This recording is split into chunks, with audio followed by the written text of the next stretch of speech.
Good morning students. Community medicine का आज का लेक्चर जो हमारा रहेगा वो हमारा लास्ट लेक्चर के कंटिन्यूशन में ही है।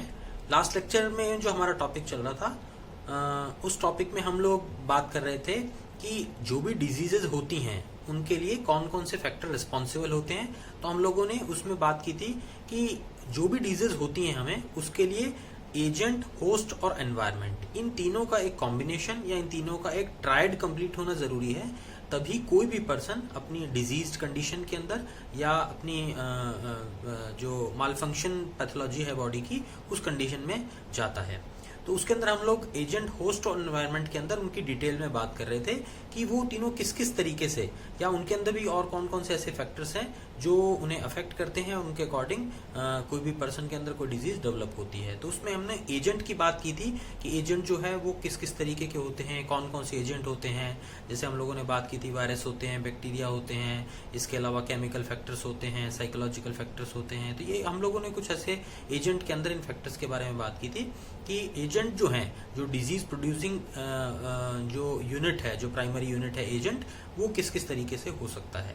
तो आज इसके बाद में हम लोग होस्ट और एनवायरनमेंट के बारे में थोड़ा डिटेल में बात करेंगे कि होस्ट जो है उसकी अपनी एक इंडिविजुअल जो कंडीशन है वो किस तरीके से कम्युनिटी के अंदर डिजीज के लिए रिस्पॉन्सिबल होती है, उसके बारे में हम लोग आज बात करेंगे। तो जैसे हम बात करते हैं होस्ट की, तो हम लोगों ने बात की थी होस्ट क्या है। होस्ट जो भी पर्सन सफर हो रहा है, जिसको भी कोई डिजीज हो रही है, बीमारी हो रही है, उसे हम होस्ट कहेंगे। जैसे ह्यूमंस की बात करें तो हम लोग, अगर हमें कोई डिजीज होती है तो हम लोग ह्यूमन होस्ट हैं, ठीक है ना। और सपोज एनिमल्स में होती है तो एनिमल होस्ट हो गए। इस तरीके से जो भी यूनिट है, जो भी अल्टीमेटली बीमार पड़ रही है कम्युनिटी के अंदर, वो होस्ट का काम करती है। तो जब हम बीमारी की या डिजीज की बात हम जब करते हैं तो उसके अंदर हम लोग इसको अगर डिफाइन करने के लिए हम एक तरीके से इसको एक पॉइंट की फॉर्म में अगर डिफाइन करना चाहें तो हम लोग क्या कहते हैं कि जो भी होस्ट है वो एज अ सॉइल काम करता है और जो एजेंट है वो एज अ सीड काम करता है, ठीक है ना।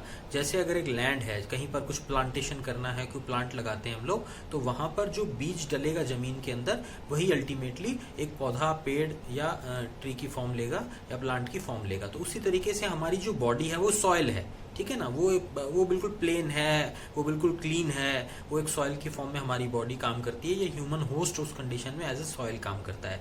अब उसमें जैसे कोई सीड डालेंगे, यानी एजेंट की फॉर्म में जो भी डिजीज फैक्टर है, जो एजेंट है, वो हमारी बॉडी के अंदर एंटर होगा या कोई भी इस तरीके का अपना एजेंट अपना रोल, नेगेटिव रोल प्ले करेगा ह्यूमन होस्ट की बॉडी में, तो फिर रिजल्टिंग फॉर्म में कोई ना कोई डिजीज हमारे सामने निकल करके आती है।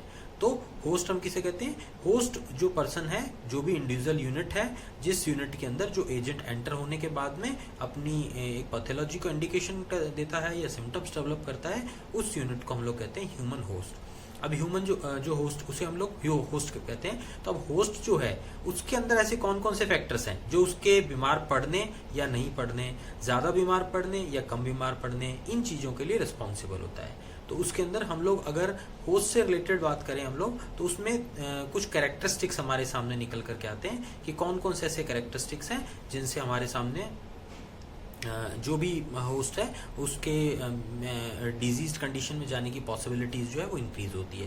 तो उसमें सबसे पहला कैरेक्टरिस्टिक है दैट इज डेमोग्राफिक कैरेक्टरिस्टिक्स, ठीक है ना।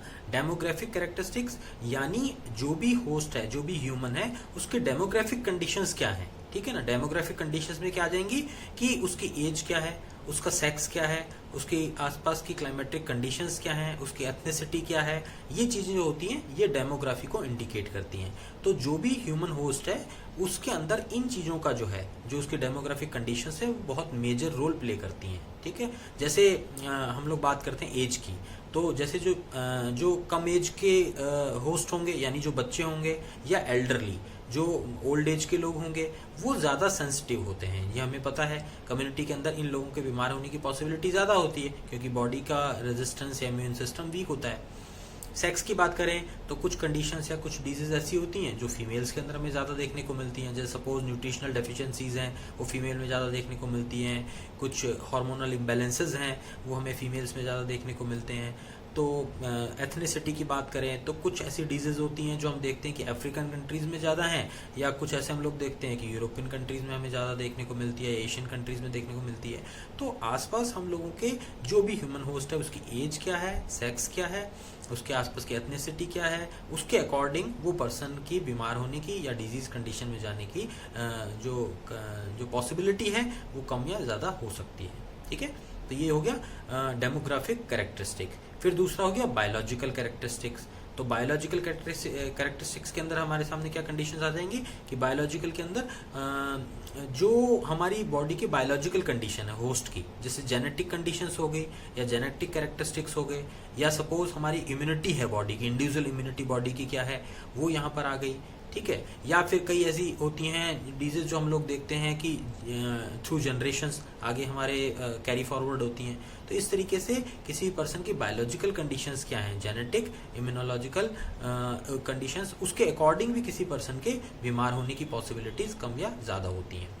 जैसे एग्जाम्पल से हम लोग बात करते हैं, जेनेटिक कंडीशंस की हम बात करें तो जेनेटिक के अंदर हम लोग देखते हैं कि कई जेनेटिक डिसऑर्डर्स होते हैं। ठीक है ना, कुछ क्रोमोसोमल डिसऑर्डर्स होते हैं, जेनेटिक्स डिसऑर्डर्स होते हैं, वो हमें देखने को मिलते हैं। या कई कंडीशंस ऐसी होती हैं जिन्हें हम देखते हैं कि वो उनकी पॉसिबिलिटी फर्दर जनरेशन में होने के चांसेस ज़्यादा होते हैं। जैसे हम लोग बात करते हैं डायबिटीज़ की हम बात करते हैं तो इसमें कुछ हेरिडिटरी फैक्टर्स हमारे सामने निकल करके आते हैं, जेनेटिक हेरिडिटरी फैक्टर्स होते हैं कि जिन लोगों को पहले हुआ है फर्दर जो जनरेशन है उनमें होने की पॉसिबिलिटी थोड़ी सी ज़्यादा हो जाती है। तो ये जेनेटिक हो गया। इम्यून की हम बात करें तो डेफिनेटली हमारी बॉडी का इम्यूनिटी सिस्टम जो है वो तो बेसिक सबसे बड़ी चीज़ है ही है। अगर किसी भी पर्सन का इम्यूनिटी सिस्टम स्ट्रांग होगा तो डेफिनेटली उसके बीमार होने की पॉसिबिलिटी बहुत कम होगी, और अगर इम्यून सिस्टम वीक होगा तो फिर उसकी बीमार होने की पॉसिबिलिटीज़ भी इंक्रीज हो जाएंगी। तो इस तरीके से हमारी बॉडी की इम्यून सिस्टम की कंडीशन क्या है उसके अकॉर्डिंग भी हमारे डिजीज कंडीशन में जाने के पॉसिबिलिटीज़ कम या ज़्यादा हो सकती है। The next is psychosocial characteristics. तो इसके अंदर क्या होता है, जो हमारी साइकोलॉजिकल कंडीशंस क्या है, हमारी मेंटल स्टेटस क्या है। बहुत बार हम लोग देखते हैं कि मेंटल स्टेटस जो है हम लोगों का वो बहुत मैटर करता है। जैसे हमारी होम्योपैथी की अगर हम बात करें तो होम्योपैथी तो एक बेस ही इसको लेकर के चलती है कि किसी पर्सन का मेंटल प्लेन डिस्टर्ब होता है, फिर वो जो कंडीशंस हैं, पैथोलॉजी जो है वो फिजिकल प्लेन पर रिफ्लेक्ट होती हैं। तो वही बात यहाँ पर आ रही है कि साइकोलॉजिकल स्टेटस पर्सन का क्या है वो बहुत मैटर करता है। अगर वो खुश है, वो स्टेबल है, उसे किस तरीके की एंग्जाइटी नहीं है, डिप्रेशन नहीं है, तो हो सकता है कि बहुत सारे फिजिकल इलनेसेस नहीं हो। बट आज जब आगे हम पढ़ेंगे और भी डिजीज के बारे में भी बात करेंगे, या पीएम में भी आप लोग पढ़ते हैं डिजीज की पैथोलॉजी की बात जब हम करते हैं, तो बहुत सारी डिजीज ऐसी हैं जहाँ पर स्ट्रेस ये बहुत ही बार बार आने वाला वर्ड है कि स्ट्रेस की वजह से या एंग्जाइटी की वजह से ये प्रॉब्लम डेवलप हो रही है, फिजिकल इलनेस डेवलप हो रही है।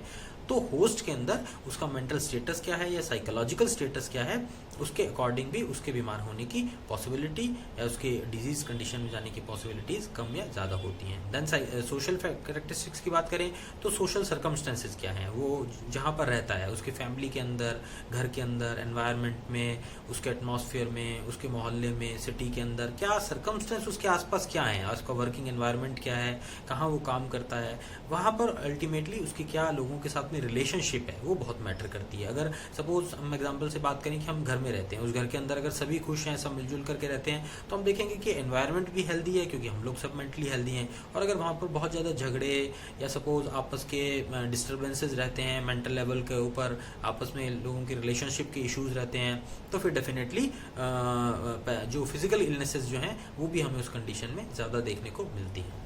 तो साइकोसोशल जो फैक्टर है वो भी बहुत ज़्यादा मैटर करता है ह्यूमन होस्ट का क्या स्टेटस है उसके अंदर। And the last one is lifestyle factors. तो इसके बाद में ये तो कुछ कॉमन जैसे हम लोगों ने बात की सभी के साथ ही अप्लाई होने वाले फैक्टर्स हैं, और फिर हम लाइफस्टाइल फैक्टर्स की अगर बात करते हैं तो किसी भी पर्सन की लाइफस्टाइल कंडीशन क्या है। लाइफस्टाइल का मतलब उसका रहना, उसका खाना पीना, उठना बैठना, रहना, ये सब चीज़ें किस तरीके की उसकी हैं, उसके अकॉर्डिंग भी किसी भी पर्सन की बीमार होने की पॉसिबिलिटीज डेफिनेटली हमारे सामने निकल करके आती है। जैसे सपोज मान लिया अगर हम ईटिंग हैबिट्स की बात करें तो कोई पर्सन अगर सपोज अपना उसका टाइमिंग प्रॉपर नहीं है खाने पीने का, या जो खाना खाता है वो बहुत ज़्यादा ऑयली रहता है, फैट का इंटेक बहुत ज़्यादा है, ठीक है, कोलेस्ट्रॉल लेवल डेफिनेटली इंक्रीज होगा, तो कार्डियक इश्यूज होने की पॉसिबिलिटी बहुत ज़्यादा बढ़ जाएगी उस कंडीशन के अंदर। सपोज स्मोकिंग करता है वो, ड्रिंक करता है वो, सोने की टाइमिंग्स प्रॉपर नहीं हैं, इसके अलावा खाने के अंदर भी इरेगुलरिटीज़ बहुत ज़्यादा रहती हैं। आप जो खाना खा रहे हैं वो प्रॉपरली होममेड फूड की बजाय बाहर जो है मार्केट फूड ज़्यादा होता है। तो इस तरीके से, या सपोज टाइमिंग्स की अगर हम बात करें तो लेट नाइट ईटिंग्स हो रही हैं। तो ये लाइफस्टाइल किसी भी पर्सन का क्या है, उसका अपना वर्किंग स्टाइल है, उसका वर्किंग कंडीशंस जो हैं, जो घर में रहता है वो किस तरीके से खाना पीना, ये सब चीज़ें उसकी किस तरीके की रहती हैं, उसके अकॉर्डिंग मैक्सिमम डिजीज जो आज हम देखते हैं वो सारी लाइफस्टाइल डिसऑर्डर की वजह से ही हमें देखने को मिलती हैं। तो ये एक इंडिविजुअल ह्यूमन से रिलेटेड एक ऐसा इशू है जिसको बहुत ज़्यादा ध्यान देने की ज़रूरत है, और अगर उसमें कहीं कोई इश्यूज़ हैं तो उन्हें करेक्ट करके उस पर्सन को हेल्दी बनाए रखने के लिए इन चीज़ों को हमें ध्यान में रखना ज़रूरी है। कोई पेशेंट हमारे पास में आता है, हम केस टेकिंग करते हैं तो हम उससे ये सब चीज़ें पूछते हैं कि आपका जो खाने, जो आपका डेली जो फूड है वो किस तरीके का रहता है, आप ब्रेकफास्ट में क्या लेते हैं, लंच में क्या लेते हैं, डिनर में क्या लेते हैं, आपका बॉडी का जो भी आपके मील्स हैं उन मील्स का न्यूट्रिशनल स्टेटस क्या है, वो प्रॉपरली जो आप खा रहे हैं क्या वो हमारी बॉडी की डेली नीड्स को या न्यूट्रिशंस को हमारे फुलफिल कर रहा है या नहीं कर रहा।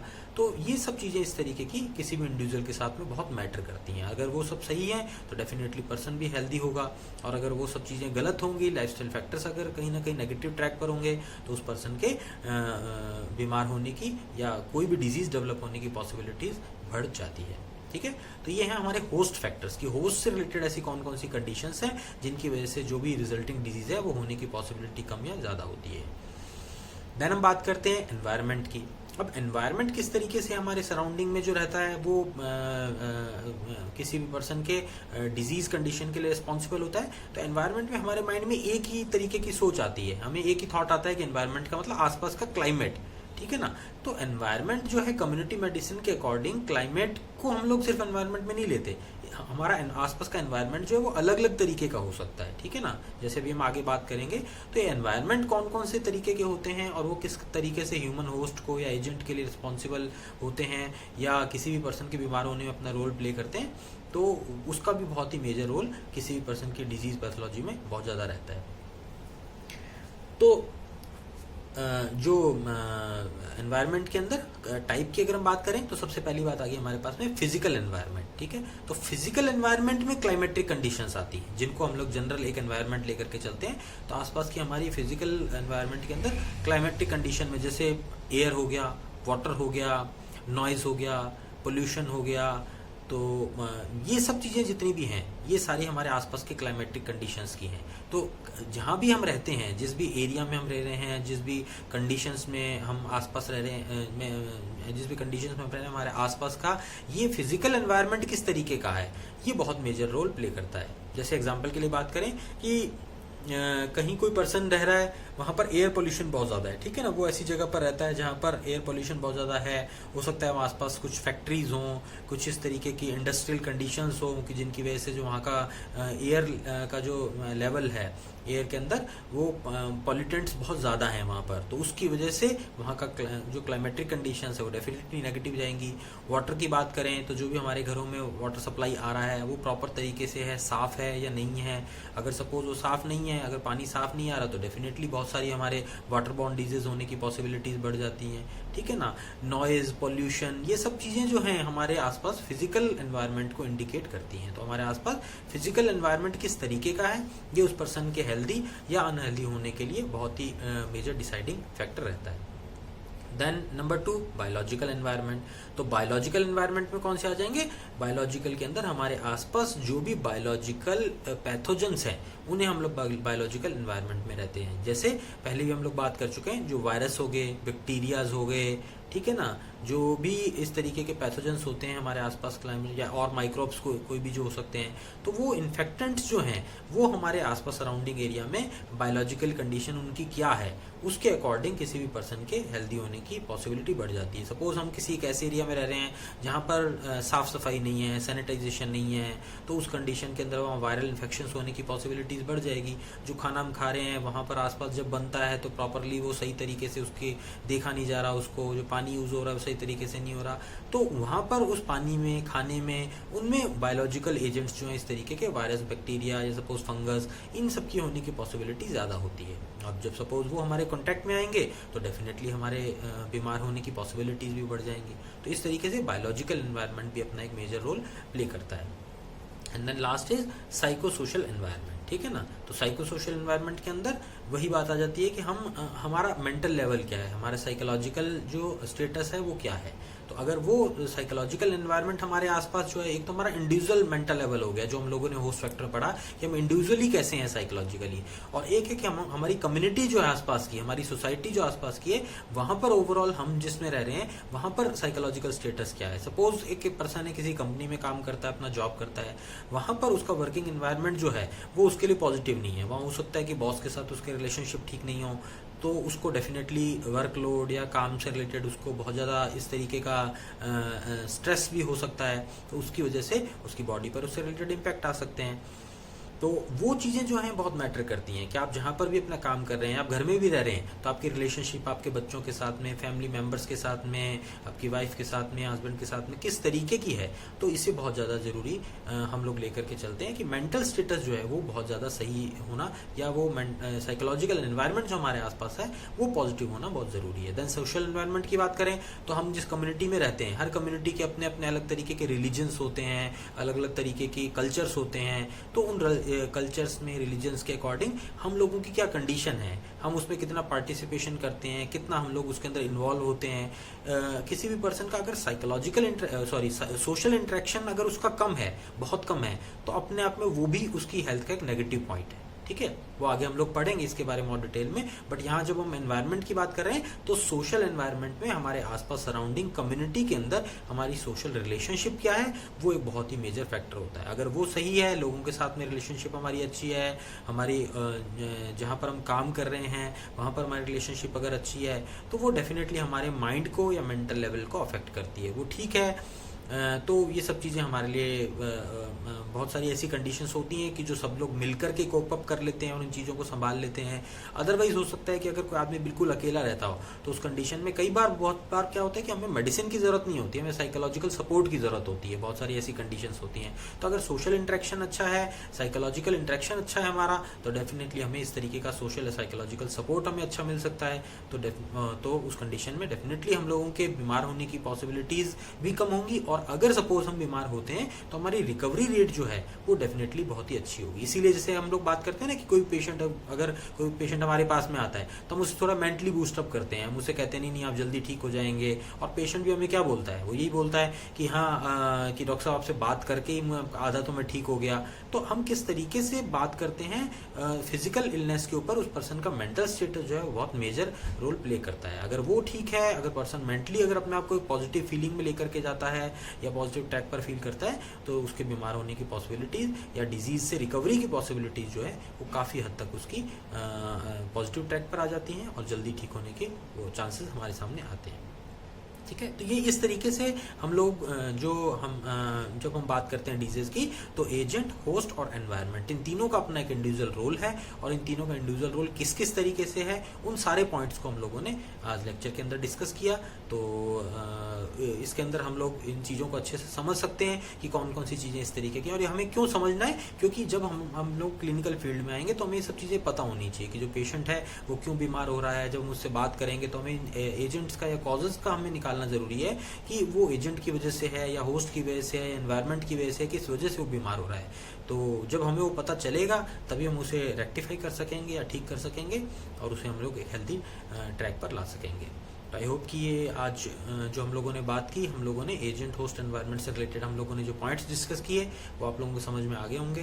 तो कम्युनिटी मेडिसिन के अंदर इन पॉइंट्स को ध्यान में रखते हुए हमें आगे चलना है, और इसके अकॉर्डिंग हमें पेशेंट के या जो भी पर्सन हमारे पास में आता है उसकी और ओवरऑल कम्युनिटी की हेल्थ जो है उसे हमें देख करके चलना है कि वो कितनी सही तरीके से चल रही है, पॉजिटिव है, नेगेटिव है, और उसके अकॉर्डिंग ही हमारे जो नेक्स्ट स्टेप्स हैं उन्हें हमें लेकर के चलना होता है। तो ये इंडिविजुअली भी हमारा एफर्ट है, और एज अ कम्युनिटी भी ये कंबाइंड एफर्ट हम देखते हैं, और इन्हीं सभी फैक्टर्स के अकॉर्डिंग हमारे सामने डाटाज निकल करके आते हैं, और गवर्नमेंट जो है वो अल्टीमेटली फिर इन सभी चीज़ों को देख करके और उसके अकॉर्डिंग कुछ जो भी फर्दर स्टेप्स हैं कम्युनिटी के अंदर, अगर अनहेल्दी स्टेटस हमारे सामने निकल करके आ रहा है तो उसे ठीक करने के अंदर या सपोज से रिलेटेड जो भी नेक्स्ट स्टेप्स लेने होते हैं उसके अंदर हमें हेल्प करती है, हमें गाइड करती है, हमें हेल्थ एजुकेशन प्रोवाइड कराती है। तो इस तरीके से इन चीज़ों को हम लोगों को बहुत अच्छे से समझना है, ताकि हम लोग आगे जब भी इन चीज़ों को जब भी हम क्लिनिकल फील्ड में इन चीज़ों को देखें तो इनको देख करके हमारा एक अच्छा डायग्नोसिस हो, हमारी अच्छी एक नॉलेज हो,